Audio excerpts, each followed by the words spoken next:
Today we are covering section 10.1, solving quadratic equations. First, let's start with quadratic equations that have both x squared and x. Anytime you have both x squared and x in the same equation, you're going to have to first try factoring. Factoring is going to be the easiest way to solve these equations. There are some other methods, but factoring is going to be the fastest.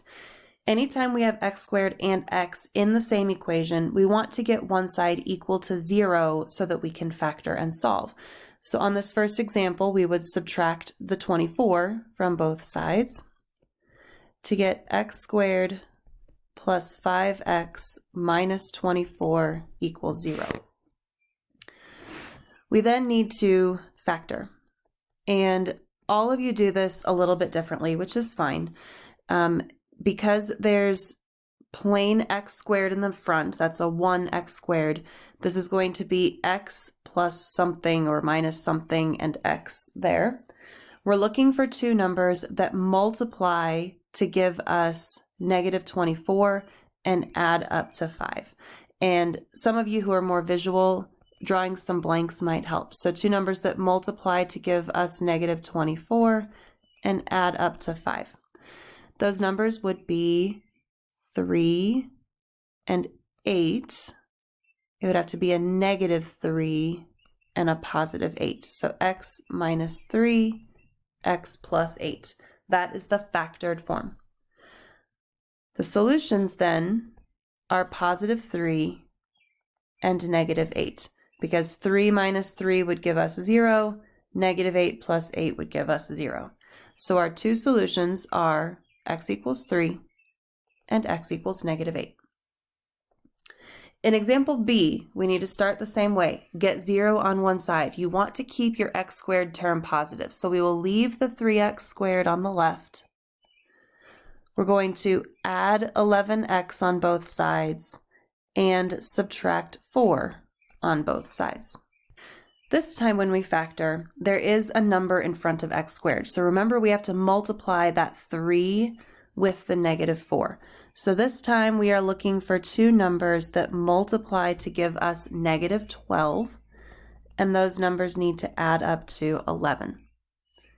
That would be negative 1 times 12. Because there's a number in front, we can't just write down x minus 1, x plus 12. It doesn't quite work that way. Some of you do factoring by guess and check, which I really do like.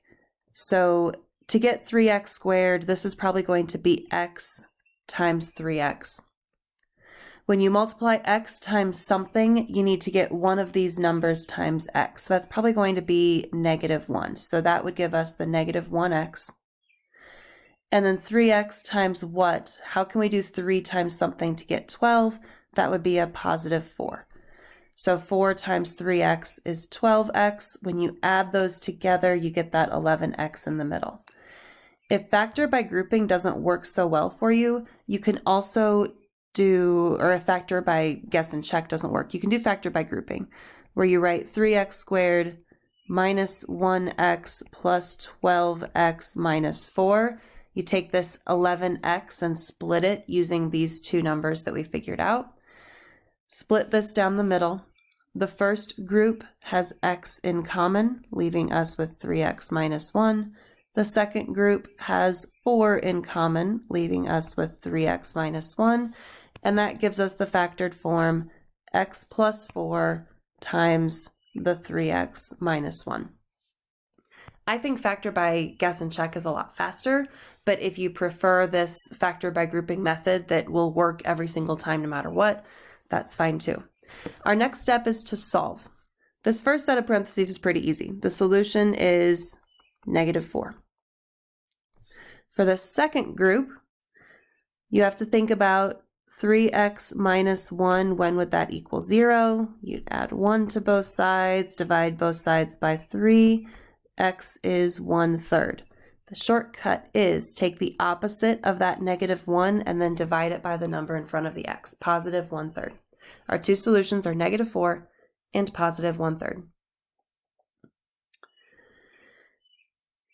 In example 2, you'll notice that we don't have x squared and x. We just have the squared variable. So we don't have to factor on this one. We can factor using square roots. So we are going to get that x squared by itself. You have to isolate the term that is squared before you do anything else. So divide both sides by 5. That gives us x squared equals 16.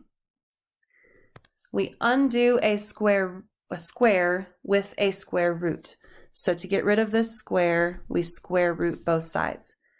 But what you need to remember is when you introduce a square root into an equation in the process of solving, you have to put a plus minus in front of it. The square root of 16 is 4, so our answer is positive or negative 4. In example B, to undo divided by 9, we multiply both sides by 9. That gives us r squared equals 144. We now need to square root both sides.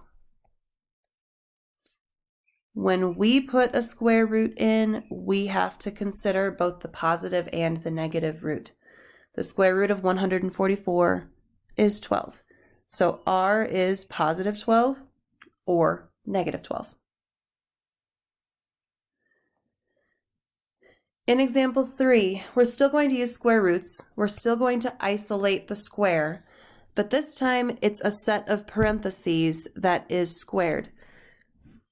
So if we're going to use the square root property here, we need to isolate whatever is squared. So get that x minus 3 squared by itself. If there was something added or subtracted after it, you'd need to get rid of that. If there was something multiplied in front, you'd need to divide both sides by that. This x minus 3 squared is by itself, so we can undo the square with a square root. You do have to consider, because we introduced the square root, we have to put a plus minus in there. Square root of 25 is 5. We now need to add 3 on both sides. So x equals positive 3 plus or minus 5. That plus minus means do the problem twice, once using the addition, once using the subtraction. So 3 plus 5 is 8. 3 minus 5 is negative 2. And that gives us both of our solutions, x equals 8 and x equals negative 2. In example 3b, we have to isolate whatever is being squared. So this x plus 6 squared, we need to get that by itself. So our first step will be to add 8 to both sides. That gives us x plus 6 squared equals 8. Next, we square root to get rid of the square. So we have x plus 6 equals positive or negative. Well, the square root of 8, that's going to be a decimal, and we'd prefer not to use decimals at this point. We do know how to simplify square roots. So think about, how can we split up the square root of 8? We can simplify that into the square root of 4 times the square root of 2. So that's 2 times the square root of 2. So x plus 6 equals plus or minus 2 times the square root of 2. To finish getting that x by itself, we need to subtract 6 on both sides. You're going to stick that in front of that plus minus symbol. So x equals negative 6 plus or minus 2 times the square root of 2. I've seen a lot of people try to combine the negative 6 and the 2 to make that like negative 4 square root of 2, negative 8 square root of 2. But remember the order of operations, PEMDAS, 2 times the square root of 2 would have to happen before we could add or subtract anything. So the simplest that we can get this is exactly like this. Negative 6 plus or minus 2 times the square root of 2. Don't make that any more complicated than it is. And here is your assignment.